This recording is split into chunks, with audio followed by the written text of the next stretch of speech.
नमस्कार, मी शिवराज पाटील भांबेरे, माझी धन्वंतरी हे माझं यूट्यूब चॅनल आहे. आणि आज आपण या चॅनलवरती बघतोय की आज आपण आलेलो आहे पांडेपोखरी, तालुका परतूर, जिल्हा जालना इथं आलेलो आहे आपण.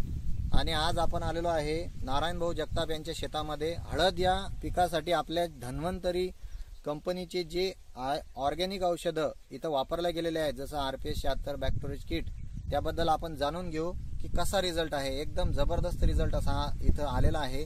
तर आपण बघूया. बघा पीक तर आतमध्ये तर आपण बघू शकतो की अक्षरशः डोक्या एवढी हाईट, म्हणजे 6 फुटापर्यंत, 5.5-6 फुटापर्यंत ही हाईट झालेली आहे. आणि आपण बघू शकतो की नारायण भाऊ जगताप यांची ही हळद आहे. तर तुमचं नाव सांगा. नारायण सोपनराव जगताप. बरं. तर नारायण भाऊ, या हळदीला आपल्या धन्वंतरी कंपनीची ट्रीटमेंट तुम्ही सुरुवातीपासून कशी केली?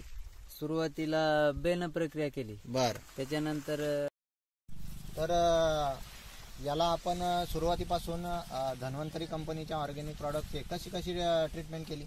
सर, सुरुवातीला बेन प्रक्रिया केली. बरं.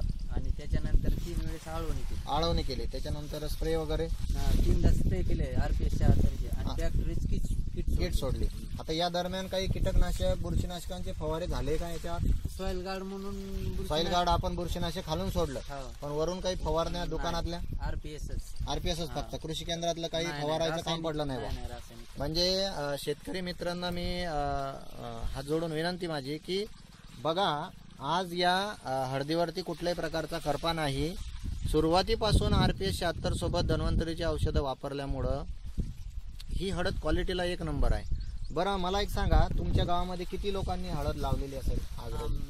जवळपास 25 लोक आहेत. 25 ते 25 लोकांनी तुमच्या गावात पाहिले? हा, आम्ही बघितले 25 लोकांनी हळद लावलेली आहे.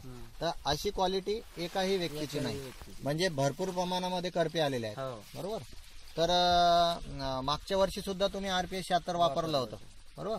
मागच्या वर्षी तुमच्या हळदीची क्वालिटी चांगली होती. तुम्हाला काय ॲव्हरेज आला होता बरं? एकरी 35 क्विंटलचा ॲव्हरेज वाळवून एकरी 35 क्विंटलचा आला होता.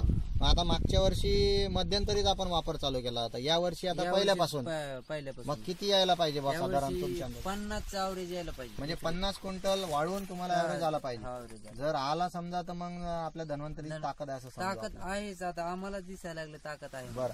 आणि तुम्ही मला सांगितलं की ऊसामध्ये सुद्धा तुम्हाला चांगला रिझल्ट आला? ऊसामध्ये चांगला. किती गुंठ्यामध्ये किती झाला बरं तुम्हाला? 23 गुंठ्यामध्ये एकही रासायनिक डोस नाही देता. बरं. 3 वेळेस RPS सोडलं. बरं. तर 41 गुंठे ऊस निघला. म्हणजे 41 टन. हो.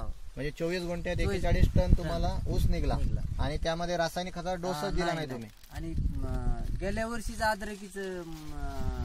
अद्रकीचं ते शेत होतं आणि 8 महिन्यातच ऊस गेला. 8 महिन्यातच ऊस. म्हणजे 23 गुंठ्यामध्ये तुम्हाला 41 टन ॲव्हरेज बसला.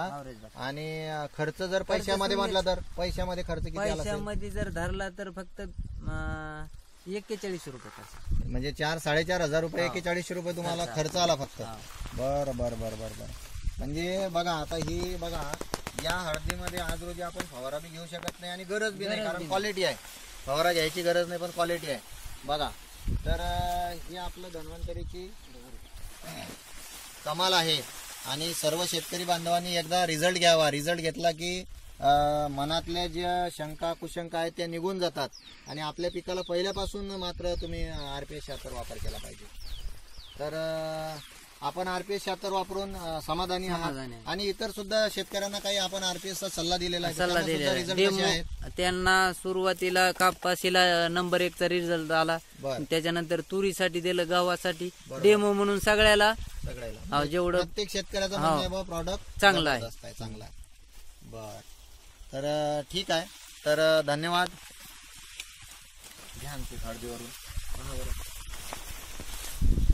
खाली कशी बनली पहा बरं एकदा. खाली नाही दिसत. खाली नाही.